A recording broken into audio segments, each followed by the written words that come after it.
भाई उन्हें पता है कि ये पत्थर है, इसको कहने से या कुछ करने से कुछ नहीं होगा। जब वो अपनी मक्खी नहीं उड़ा सकता है तो वो आपके क्या दुख दर्द दूर करेगा। फिर एक इंसानी तो बनाता है, जिसको दलित कहते हैं, जिसको बिल्कुल नीच कहते हैं, वो उन्हीं लोगों की वो पत्थर से अपनी बनाते हैं, हाथों से अपनी रोजी रोटी। जब वो उस भगवान को अपना ही नहीं पता है तो उसके ऊपर चढ़ावा क्यों करते हैं। तो ये हमारे मूल निवासियों को गुमराह करने का षड्यंत्र है। और मूल निवासी जागना चाहिए, पता होना चाहिए कि अपना खून पसीने का पैसा पत्थरों में, मूर्तियों में, कागजों में इधर उधर ना बहाकर शिक्षा की ओर। अंग्रेजों ने भी कहा था कि ब्राह्मण कभी भी न्याय चरित्र से अच्छा नहीं होता, इन्हें न्याय व्यवस्था पर नहीं बैठाना है। लेकिन आज न्याय व्यवस्था पर 80% लोगों का इन्हीं का कब्जा है। नहीं होगा यदि मुस्लिम का नाम आता। अब तक जो है ये मीडिया भी जो है, जो एक बहुत बड़ा पैमाने पे हमारे देश का एक पिलर होता है, वो मयान में से बाहर निकल जाता। लेकिन राम कोई नहीं थे, बामसेफ ने चिल्ला चिल्ला के घर घर में बतलाया है।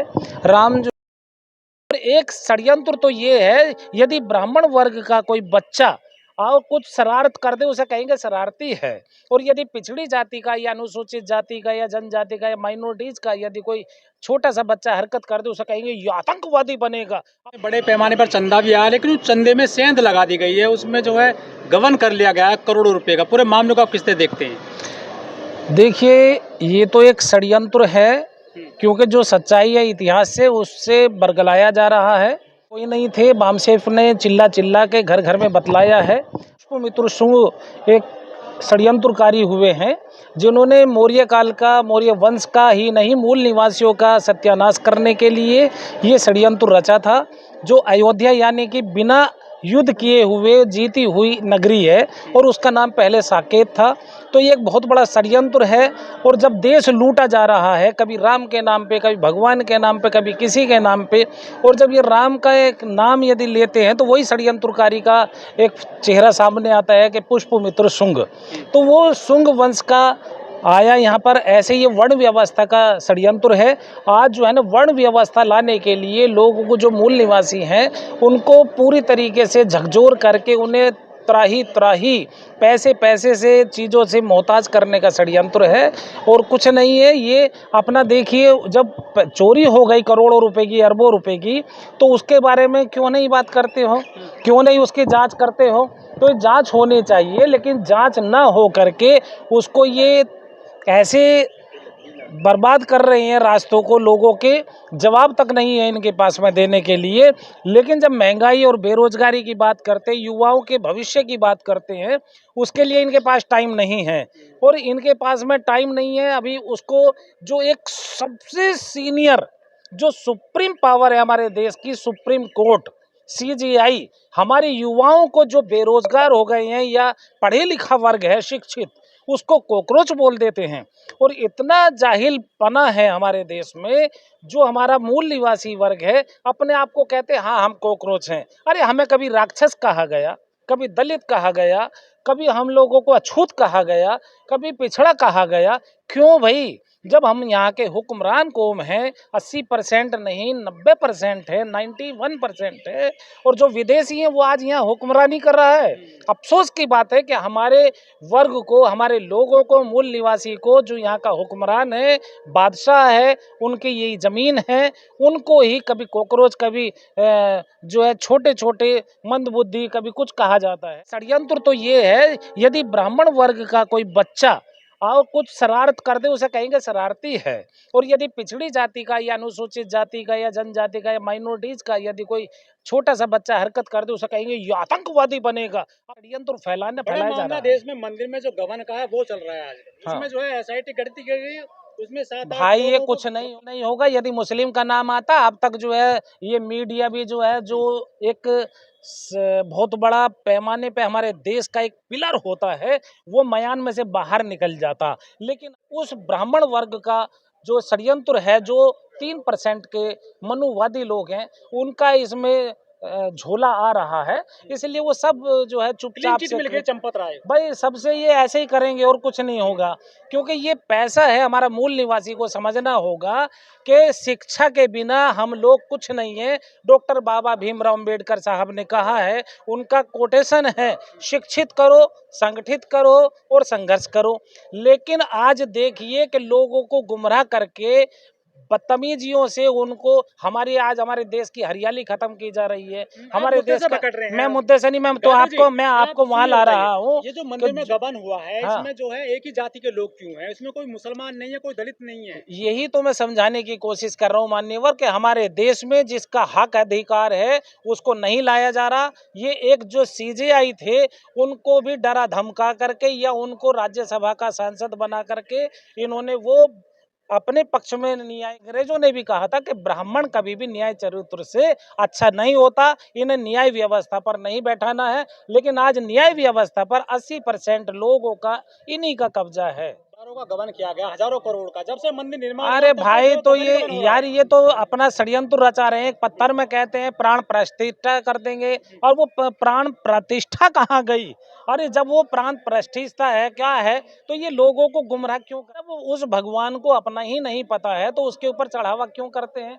तो ये हमारे मूल निवासियों को गुमराह करने का षड्यंत्र है। और मूल निवासी जागना चाहिए, पता होना चाहिए कि अपना खून पसीने का पैसा पत्थरों में, मूर्तियों में, कागजों में इधर उधर ना बहाकर शिक्षा की ओर लगाई। आस्था कहाँ से रहेगी यार? आस्था के ऊपर तुम चोट कर रहे हो ना, लूट रहे हो। गॉड को नहीं मानते? नहीं, मैं नहीं मानता हूँ किसी को। आपकी आस्था है नहीं किसी में भी? नहीं, मेरी आस्था है केवल एक, नहीं नास्तिक नहीं हूँ मैं, केवल प्राकृतिक में मेरी आस्था है कि एक रब है जिसने पूरे कायनात को बनाया है। लेकिन उन षड्यंत्रकारियों से भी हमें बचना और बचाना होगा। तो ये हमें संदेश देना है, जैसे मोहम्मद साहब ने संदेश दिए हैं, महात्मा बुद्ध ने संदेश दिए हैं, ऐसे बहुत लोग हमारे यहाँ पर ऐसे विद्वान हुए हैं, तो उनसे हमें सीख लेनी होगी। बाबा साहब ने ये बात कहा था कि मैं उस वर्ग में तो पैदा हो गया हिंदू धर्म में, लेकिन मरूंगा नहीं, ये मेरे बस में है। तो उन्होंने बौद्धिस्ट अपनाया था, जो बुद्धियों का एक समूह है और एक तरतीब है, एक जिंदगी जीने का रास्ता है, यानी बौद्धिक रास्ता अपनाया है, ना कि हमें षड्यंत्र का, पाखंडवाद का, अंधविश्वास का अपनाना होगा। और हमें अपने आप को गर्व से कहना होगा, हम लोग यहाँ के मूल निवासी हैं, हम तब तो कुछ कर सकते हैं। यदि मूल निवासी नहीं हैं तो अपने आप को वर्गों में बांटते रहो और मरते रहो। जो दिल्ली के सांसद हैं मनोज तिवारी बीजेपी का, वो कह रहे हैं कि हिंदुओं ने मंदिर बनाया, हिंदुओं ने दान दिया। यदि हिंदुओं ने थोड़ा बहुत जो है चंदा ले भी लिया, दान ले भी लिया, तो विपक्ष वाले लोग क्यों इतना हंगामा मचा रहे हैं? भाई दान लेना देना ये उनकी अपना एक षड्यंत्र है, लोगों को गुमराह करके, उन्हें भगा करके उनसे लूट की जा रही है, गोरख धंधा हो रहा है। वो इनका धर्म नहीं है, धंधा है। तो उस धंधे को अपना समझना होगा, अपने आप को बचाना होगा।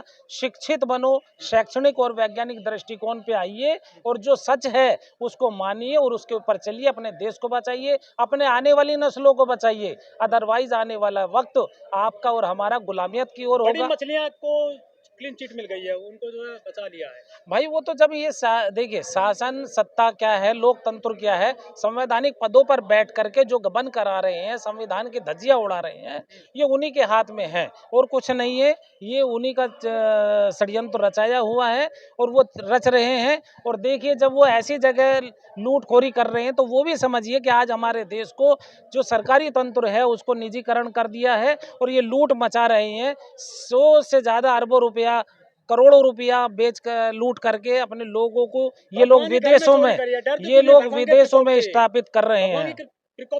पता है कि ये पत्थर है, इसको कहने से या कुछ करने से कुछ नहीं होगा। जब वो अपनी मक्खी नहीं उड़ा सकता है तो वो आपके क्या दुख दर्द दूर करेगा? फिर एक इंसानी तो बनाता है, जिसको दलित कहते हैं, जिसको बिल्कुल नीच कहते हैं, वो उन्हीं लोगों की वो पत्थर से अपनी बनाते हैं, हाथों से अपनी रोजी रोटी। मूर्ति बनाए दलित, और जब दान लेने का मामला है तो ब्राह्मण उस पर कब्जा करके बैठ जाता है। यस, तो ये समझना है, समझाना है अपने देश को, अपने लोगों को, अपने मूल निवासियों को। और ये आप जैसी जो बहुजन मीडिया है वही काम कर सकती है। अदरवाइज जो हमारे देश की मीडिया है, जो चौथा स्तंभ कहलाने के लायक नहीं है, आज उन पे लानत है, उन पे थूक है और उन पे थूकना चाहिए, उन पे जूता बजाना चाहिए कि तुम देश को किस ओर ले जा रही हो। शैक्षणिक और वैज्ञानिक दृष्टिकोण की ओर ले जाना चाहिए। और आप पाखंडवाद की बात करते हो, आप अंधविश्वास विकास की बात सवाल नहीं करते कर हो? रही है बिल्कुल भी सरकार से, नेताओं से। भाई वो इनका षड्यंत्र है, उन्हें पैसा मिल रहा है, तो जो पैसे की लूट कर रहे हैं अपने देश को, अपने समाज को, हम लोगों को बचाना है, जनता को जागरूक होना होगा, जनता को घर घर मेहनत करनी होगी।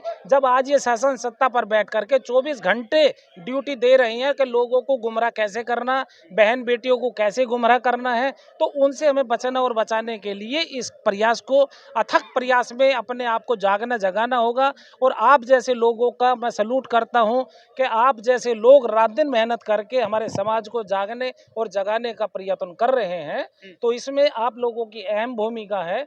जैसे अभी आज वीर अब्दुल हमीद का जन्म जयंती का प्रोग्राम है, तो देखिए वो वीर जो हमारे देश पर न्योछावर हो गया, अपनी जान दे दी। तो मैं ये बता देना चाहता हूँ आपके चैनल के जरिए से कि मुस्लिम इस्लाम मजहब जो है समता, समानता, न्याय, बंधुता और स्वतंत्रता की बात करता ही नहीं है, वो न्योछावर होता है। उनसे ज़्यादा जो भी आज़ादी की लड़ाई लड़ी है, इस्लाम मजहब के जो सिपाही हुए हैं, उनसे ज़्यादा फांसियों के फंदों पर नहीं लटके हैं। और वीर अब्दुल हमीद वो शख्स है कि जब तक हम लोग जिएंगे वो तब तक ही जवान दिखाई देंगे। बीजेपी के लोग कह रहे हैं कि जो मस्जिद के लिए दान इकट्ठा किया गया था, उसमें भी तो गबन हुआ था, उसके लिए कोई नहीं बोल रहा है। भाई वहाँ कोई गबन नहीं होता है, ये गुमराह कर रहे हैं लोगों को। और मस्जिदों के ऊपर देखिए, मुसलमान इतना बढ़िया न्याय प्रिय और इसको कानून को मानने वाला है कि उनकी आज पुरानी पुरानी कई सौ सालों की मस्जिदों पर बुलडोजर चला रहे हैं और वो चुप है, कह रहे हैं कि चलो न्याय व्यवस्था चल रही है।